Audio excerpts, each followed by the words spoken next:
મિત્રો, આ વાર્તા છે એક ગરીબ રિક્ષાવાળાની. એની સાથે એક એવી ઘટના બને છે જે સાંભળીને તમે પણ રડી પડશો. દરેક માણસે આ વાર્તા જરૂર સાંભળવી જોઈએ. આ વાર્તામાંથી તમને કંઈક એવું શીખવા મળશે જે પૈસા આપતા પણ નથી શીખી શકાતું. ચાલો શરૂ કરીએ આજની વાર્તા. શિયાળાની કડકડતી ઠંડીનો સમય હતો. રાતના 12 વાગ્યા હતા. રસ્તાઓ પર કૂતરા સિવાય કોઈ દેખાતું નહોતું. આવા સુમસામ રસ્તાઓ પર કરશનભાઈ પોતાની જૂની રિક્ષા ચલાવી રહ્યા હતા. ઠંડીના માયરા એમના હાથ ધ્રુજી રહ્યા હતા, પણ એનાથી વધારે એમનું કાળજું ધ્રુજી રહ્યું હતું. પવનના સુસવાટા રિક્ષાની અંદર આવી રહ્યા હતા, પણ કરશનભાઈને ઠંડી નહોતી લાગતી, કારણ કે એમના મનમાં એક મોટો ભડકો ભરી રહ્યો હતો. કરશનભાઈ એકદમ ગરીબ માણસ. આખો દિવસ રિક્ષા ચલાવે ત્યારે માંડ રાતનો રોટલો મળતો.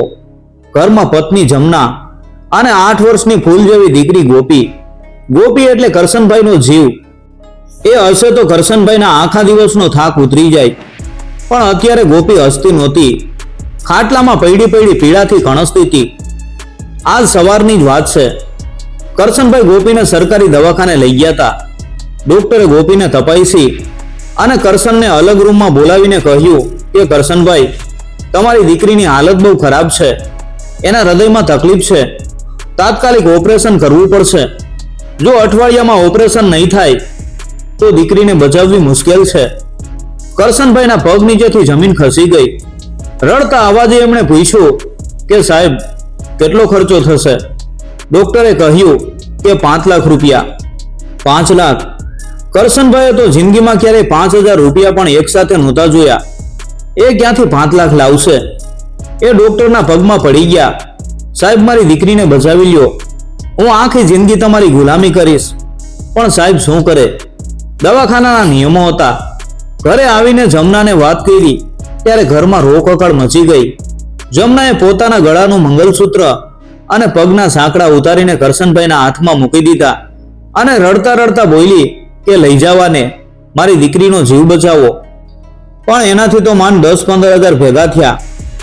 કરશનભાઈ આખો દિવસ સગાવાલા અને ઓળખીતાઓ પાસે ભીખ માંગતા રહ્યા. પણ ગરીબનો સગો કોઈ નથી હોતો. બધાએ કોઈને કોઈ બાનું કાઢીને મોઢું ફેરવી લીધું. કોઈએ 100 રૂપિયા પણ ન આપ્યા. રાતના સમયે કરશનભાઈ રિક્ષા લઈને નીકળાતા. કદાચ કોઈ ભાડું મળી જાય અને સવારની દવાના 2 પૈસા નીકળી જાય. રિક્ષા ચલાવતા ચલાવતા એમની આંખમાંથી આંસુ વહેતા હતા. એ ઉપરવાળાને કહેતા હતા, હે ભગવાન, મેં તારો શું ગુનો કર્યો છે? મેં જિંદગીમાં કોઈનો 1 રૂપિયો પણ નથી ખાતો, કોઈનું ખોટું નથી કર્યું, તો પછી આટલી મોટી સજા કેમ? મારી દીકરીએ તો હજી દુનિયા પણ નથી જોઈ, એનો શું વાંક?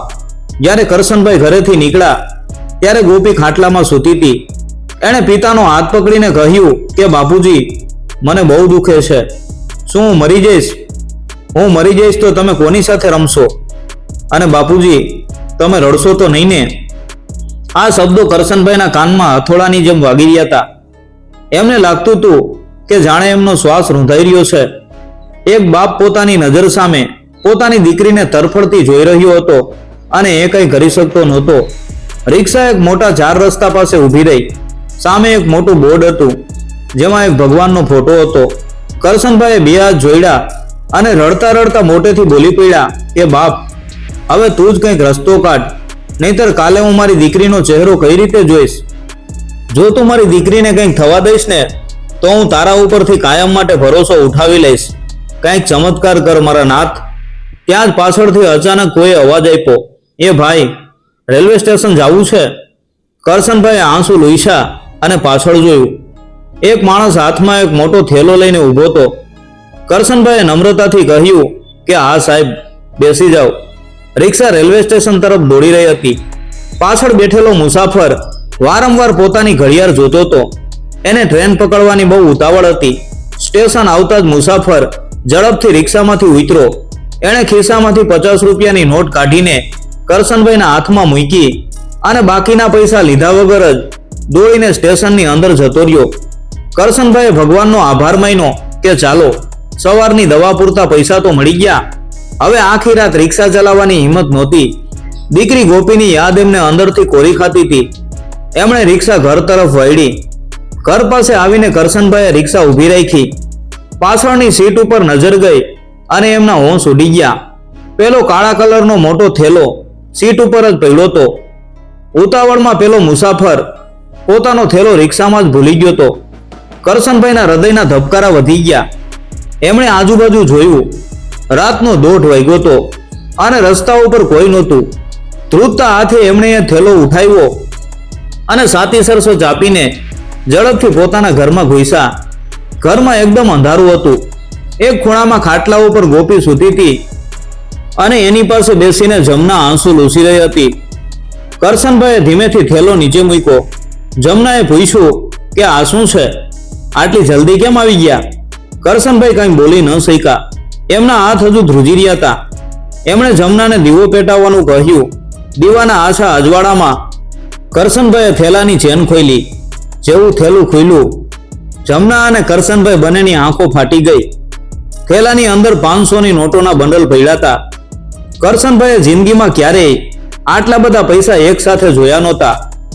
એમણે ગભરાતા નોટોના બંડલ ગણ્યા. પૂરા 5 લાખ રૂપિયા હતા. જમના તો જમીન ઉપર બેસીને રડવા લાગી. એણે 2 હાથ જોડીને ઉપરવાળાનો આભાર માન્યો અને કરશનભાઈને વળગીને ડૂસકા ભરતા બોલી કે જોયું, મેં નહોતું કીધું કે મારો ભગવાન આપણી દીકરીને મરવા નહીં દે. આ પૈસા ભગવાને જ મોકલ્યા છે. હવે કાલે સવારે જ આપણે ગોપીનું ઓપરેશન કરાવી નાખશું.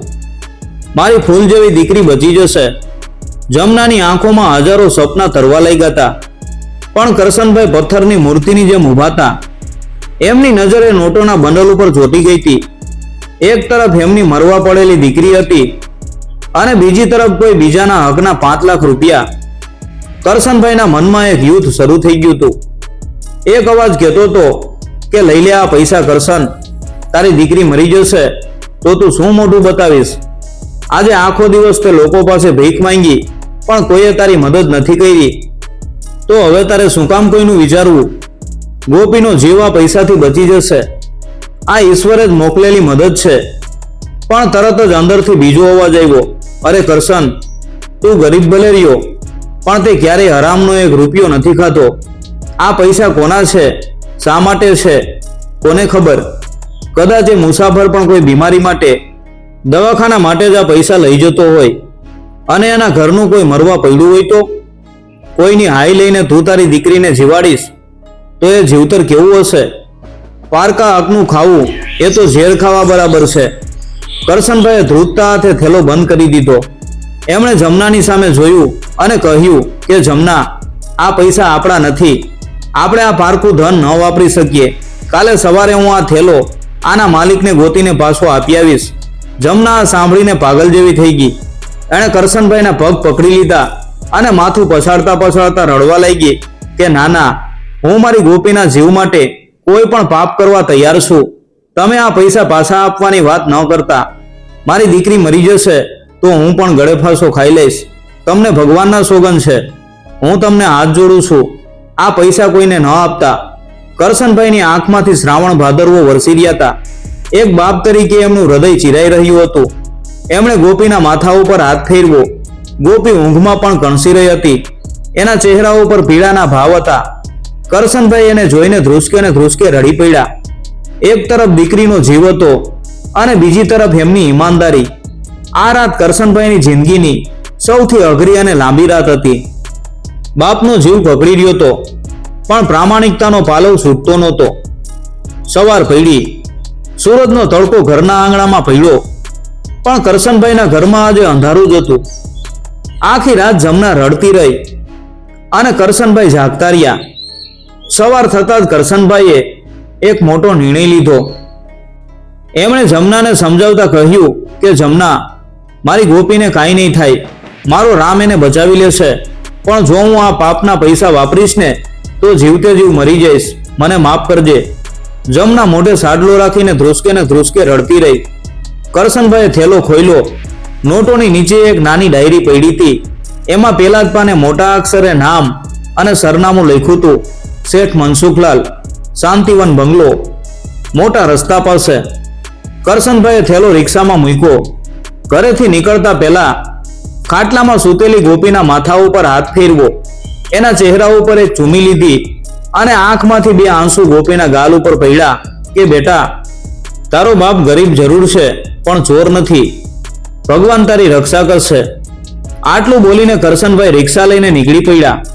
રિક્ષા મોટા રસ્તા પાસે આવેલા શાંતિવન બંગલે પહોંચી. એવડો મોટો બંગલો કે કરશનભાઈ તો જોતા જ રહી ગયા.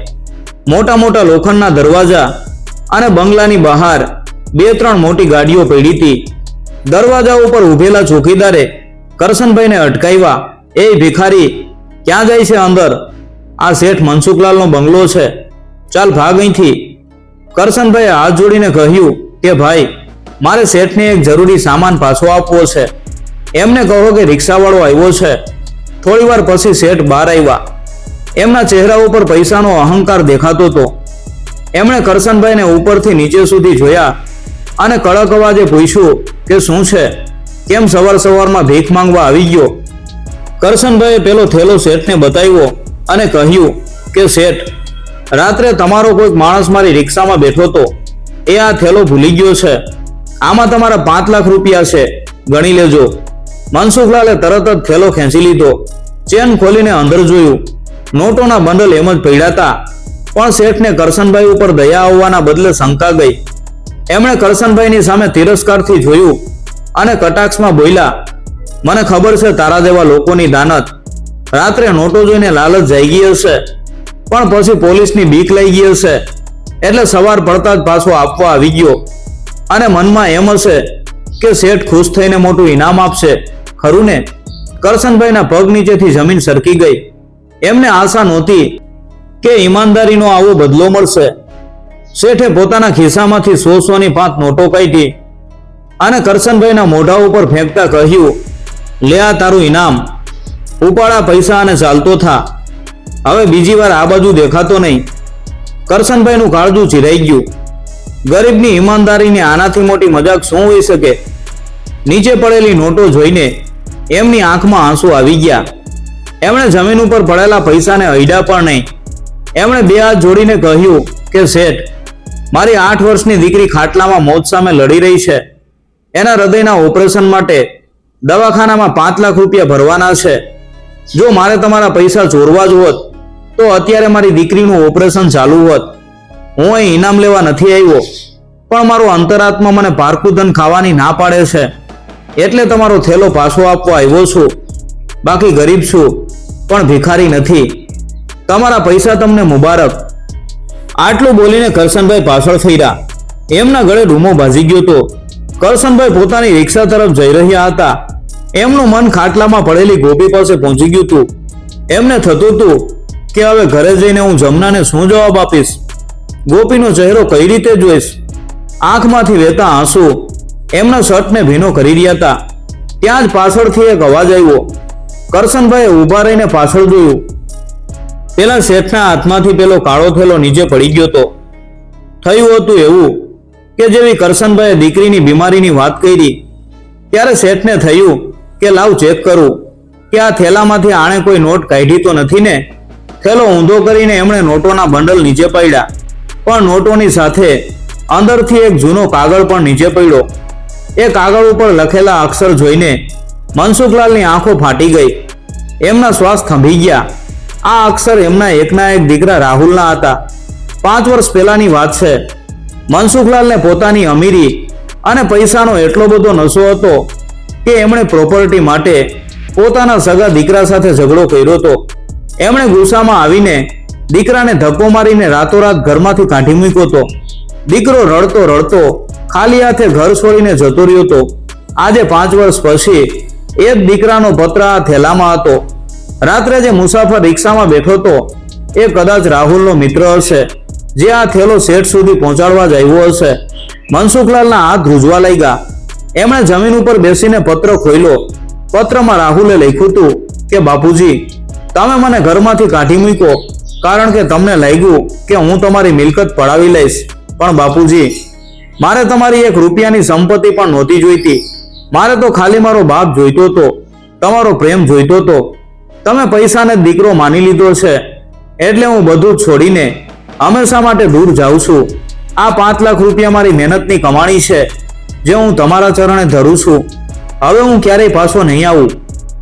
પત્ર વાંચતા જ મનસુખલાલના માથા ઉપર જાણે આપ તૂટી પડ્યું. એમના હૃદયમાં વર્ષોથી જામેલો અહંકારનો મોટો પહાડ એક જ પળમાં તૂટી ગયો કે દીકરા, દીકરા રાહુલ, એમ બોલતા બોલતા એ મોટે મોટેથી ધ્રુસકે ને ધ્રુસકે રડવા લાગ્યા. એમનો અવાજ એટલો કરુણ હતો કે સાંભળીને પથ્થર પણ પીગળી જાય. જે શેઠ હમણાં પૈસાનો પાવર બતાવતા હતા એ જ શેઠ અત્યારે રસ્તાઓ પર ધૂળમાં બેસીને નાના બાળકની જેમ રડી રહ્યા હતા. કરશનભાઈ રિક્ષા પાસે ઊભા ઊભા આ બધું જોઈ રહ્યા હતા. મનસુખલાલની નજર કરશનભાઈ ઉપર પડી. એમની આંખો સામે બે અલગ અલગ ચિત્રો દેખાવા લાગ્યા. એક તરફ આ ગરીબ રિક્ષાવાળો હતો જેની પાસે જમવાના પૈસા નહોતા, જેની દીકરી મોત સામે લડી રહી હતી. એ બાપ પોતાની દીકરીને બચાવવા પોતાનો જીવ આપી દેવા તૈયાર હતો, છતાં એ પોતાની દીકરી ખાતર પણ પારકા પૈસા લેવા તૈયાર નહોતો. એને પોતાની દીકરી કાગળની નોટો કરતા લાખો ગણી વાલી હતી અને બીજી તરફ પોતે આટલો મોટો બંગલો, મોટી ગાડીઓ અને કરોડો રૂપિયા, છતાં કાગળના ટુકડા માટે પોતાના જ લોહીને પોતાના સગા દીકરાને ઘરમાંથી કાઢી મૂક્યો હતો. મનસુખલાલને પોતાની જાત ઉપર નફરત થવા લાગી. એમને સમજાયું કે દુનિયાનો સૌથી ગરીબ અને ભિખારી માણસ કરશનભાઈ નથી પણ પોતે છે. એ દોડીને કરશનભાઈ પાસે ગયા. જે શેઠ કોઈની સામે જોતા પણ નહોતા એ શેઠ આજે રસ્તા વચ્ચે કરશનભાઈના પગમાં પડી ગયા હતા. કરશનભાઈ ગભરાઈ ગયા. અરે શેઠ, આ શું કરો છો? મોટા માણસ થઈને મારા પગમાં પડો છો? ઊભા થાવ. પણ મનસુખલાલ પગ છોડતા નહોતા. એ રડતા રડતા બોલ્યા, મને માફ કરજે ભાઈ, તે આજે મારી આંખો ખોલી નાખી છે. તું સાચો બાપ છે અને હું એક રાક્ષસ છું. મારી પાસે કરોડો રૂપિયા છે પણ મારો પરિવાર નથી, અને તારી પાસે કાંઈ નથી છતાં તારી પાસે માણસાઈ છે. આ જોઈને કરશનભાઈની આંખોમાંથી પણ આંસુ વહેવા લાગ્યા. મનસુખલાલનો બધો જ ગર્વ આજે કરશનભાઈની ઈમાનદારી અને મજબૂરી સામે હારી ગયો હતો. કરશનભાઈ એમને ઊભા કર્યા. મનસુખલાલે પોતાના આંસુ લૂછ્યા અને કરશનભાઈને ગળે લગાડી દીધા. મનસુખલાલ બોલ્યા કે કરશનભાઈ, મારા પૈસાના અહંકારે મારા દીકરાને મારાથી છીનવી લીધો. હું સાવ લાચાર થઈ ગયો છું, પણ ભાઈ આજે હું તારી દીકરીને કાંઈ નહીં થવા દઉં. મેં મારો દીકરો ગુમાવ્યો છે પણ તારી દીકરીને હું મરવા નહીં દઉં. તું મારી ભેગો હાલ. શેઠે પોતાના નોકરને બૂમ પાડીને પોતાની ગાડી બહાર કાઢવાનું કહ્યું. જે ગાડીમાં મોટા મોટા સાહેબો બેસતા એ ગાડીમાં શેઠે જાતે દરવાજો ખોલીને કરશનભાઈને બેસાડ્યા. ગાડી સીધી કરશનભાઈના ઝૂંપડા તરફ દોડી. ઝૂંપડા પાસે ગાડી ઊભી રહી. ત્યાં જ અંદરથી જમનાનો મોટે મોટેથી રડવાનો અવાજ સંભળાયો. કરશનભાઈ અને મનસુખલાલ દોડીને અંદર ગયા. અંદરનું દ્રશ્ય જોઈને મનસુખલાલનું કાળજું કંપી ગયું. ખાટલામાં ગોપી સાવ બેભાન જેવી પડી હતી. એના શ્વાસ બહુ ધીમા પડી ગયા હતા અને જમના એના માથા ઉપર હાથ પછાડીને રોકકળ કરી રહી હતી. જમનાને લાગ્યું કે કરશનભાઈ ખાલી હાથે આવ્યા છે અને હવે એની દીકરી નહીં બચે. પણ ત્યારે જ મનસુખલાલ આગળ આવ્યા. એમણે પોતાના કપડાનો કોઈ વિચાર કર્યા વગર ખાટલામાંથી ગોપીને સીધી પોતાના હાથમાં ઊંચકી લીધી. ગોપીનું માથું શેઠના ખભા ઉપર પડ્યું. જમના અજાણ્યા માણસને જોઈને ગભરાઈ ગઈ. કરશનભાઈએ કહ્યું કે જમના, ગોપીને કાંઈ નહીં થાય. આ ભગવાન આવ્યા છે આપણી મદદે, હાલો જલ્દી. મનસુખલાલ ગોપીને લઈ અને સીધા ગાડીમાં બેઠા. ગાડી પવન વેગે શહેરના દવાખાને પહોંચી. આ દવાખાનું એટલું મોટું હતું કે કરશનભાઈ જેવા ગરીબ માણસ એના પગથિયા પણ ન ચડી શકે. પણ મનસુખલાલ તો શહેરના મોટા માણસ હતા. એ ગોપીને લઈને અંદર ગયા. એમને જોઈને મોટા મોટા ડોક્ટરો દોડતા આવ્યા. મનસુખલાલે ડોક્ટર સામે હાથ જોડીને કહ્યું કે સાહેબ, આ મારી દીકરી છે, એને ગમે એ થાય બસ બચાવી લ્યો. 5 લાખ શું 50 લાખનો ખર્ચો થાય તોય હું આપીશ, પણ આનો શ્વાસ ન તૂટવો જોઈએ. અત્યારે જ ઓપરેશન ચાલુ કરો. શેઠનો હુકમ મળતા જ આખું દવાખાનું દોડતું થઈ ગયું. ગોપીને તાત્કાલિક ઓપરેશન રૂમમાં લઈ જવામાં આવી. લાલ લાઈટ ચાલુ થઈ ગઈ.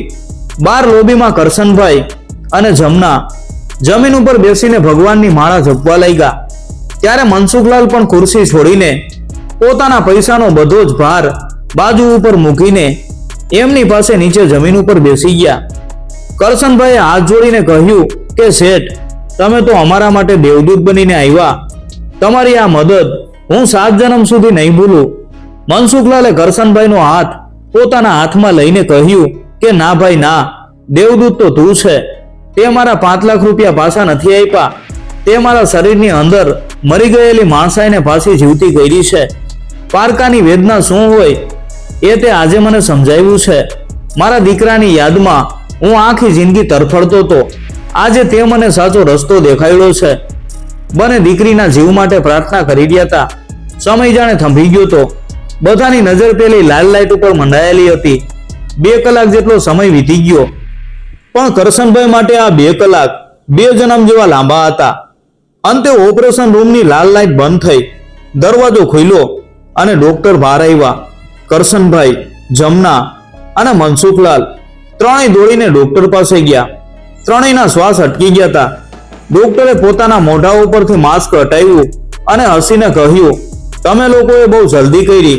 જો થોડું પણ મોડું થાત તો છોકરીને બચાવવી મુશ્કેલ હતી, પણ હવે ચિંતા કરવા જેવું કાંઈ નથી. ઓપરેશન એકદમ સફળ રહ્યું છે. તમારી દીકરીનો જીવ બચી ગયો છે. આ સાંભળતા જમના ત્યાં જમીન ઉપર બેસી ગઈ અને 2 હાથ જોડીને ભગવાનનો આભાર માનવા લાગી. કરશનભાઈ તો સીધા ડોક્ટરના પગમાં પડી ગયા. મનસુખલાલે તરત જ કરશનભાઈને ઊભા કર્યા અને બંને એકબીજાને ભેટીને એટલું રડ્યા કે દવાખાનામાં ઊભેલા બીજા લોકોની આંખો પણ ભીની થઈ ગઈ. થોડા કલાકો પછી ગોપીને ભાન આવ્યું. એને હવે સામાન્ય રૂમમાં લાવવામાં આવી હતી. કરશનભાઈ અને મનસુખલાલ રૂમની અંદર ગયા. ગોપીએ ધીમેથી આંખો ખોલી. એનો ચહેરો હવે શાંત હતો. એણે મનસુખલાલને જોયા. ગોપીએ ખૂબ જ ધીમા અવાજે પૂછ્યું કે બાપુજી, આ દાદા કોણ છે? કરશનભાઈ બોલ્યા કે બેટા, આ તો મોટા શેઠ છે, પણ આજે આપણા માટે ઈશ્વર બનીને આવ્યા છે. આમના લીધે જ તારો જીવ બચ્યો છે. ત્યારે મનસુખલાલ આગળ આવ્યા. એમણે ગોપીના માથા ઉપર વાલથી હાથ ફેરવો અને ડૂસકું ભરતા બોલ્યા, ના દીકરી, હું ભગવાન નથી. હું તો એક અહંકારી અને પાપી માણસ હતો, પણ આજથી હું તારા દાદા છું. હવે તારે કોઈ વાતથી બીવાની જરૂર નથી. ગોપીએ પોતાનો હાથ લંબાવીને મનસુખલાલની આંગળી પકડી લીધી. શેઠને લાગ્યું જાણે એમને આખી દુનિયાની મિલકત મળી ગઈ. પછી મનસુખલાલે કરશનભાઈની સામે જોઈને કહ્યું કે કરશનભાઈ, દવાખાનામાંથી રજા મળે એટલે તમે અને જમનાબેન હવે પેલા ઝૂંપડામાં નહીં જાઓ. મારો બંગલો મારા દીકરા વગર સાવ ખાલી છે. આજથી તમે જ મારો પરિવાર છો. અને સાંભળો, મેં મારા ઘણા બધા માણસોને કામે લગાડી દીધા છે. મારો રાહુલ ગમે ત્યાં હશે, હું જાતે જઈને એના પગ પકડીને માફી માંગીને એને ઘરે પાછો લઈ આવીશ. તમારા થેલામાં મળેલા એ પત્રએ મને બરાબર સમજાવી દીધું છે કે સાચી કમાણી શું છે. કરશનભાઈ હાથ જોડીને અવાક થઈને ઊભા રહી ગયા. જે માણસ સવારે એમનું અપમાન કરતો હતો એ જ માણસ અત્યારે એમને પોતાના દીકરા સમાન માનતો હતો. થોડા જ દિવસોમાં મનસુખલાલની મહેનત રંગ લાવી અને એમણે પોતાના દીકરા રાહુલને શોધી કાઢ્યો. શેઠે પોતાની બધી જ આબરૂ અને મોટપ બાજુ ઉપર મૂકીને દીકરાની માફી માંગી. રાહુલ પણ પોતાના કડક પિતાને આમ સાવ બદલાયેલા જોઈને રડી પડ્યો અને ઘરે પાછો આવી ગયો. હવે મનસુખલાલના એ બંગલામાં કોઈ અહંકાર નહોતો. ત્યાં એક ખુશાલ પરિવાર રહેતો હતો. રાહુલ, કરશનભાઈ, જમના અને દાદાની સૌથી વાલી દીકરી ગોપી. આ વાર્તા આપણને એ શીખવાડે છે કે મજબૂરી ગમે એટલી મોટી હોય પણ માણસે પોતાની ઈમાનદારી ક્યારેય ન છોડવી જોઈએ. કરશનભાઈની ઈમાનદારીએ જ ગોપીનો જીવ બચાવ્યો. મિત્રો, જો આ વાર્તા તમને ગમી હોય તો વિડીયોને લાઈક કરજો અને કોમેન્ટમાં હર હર મહાદેવ લખવાનું ભૂલતા નહીં.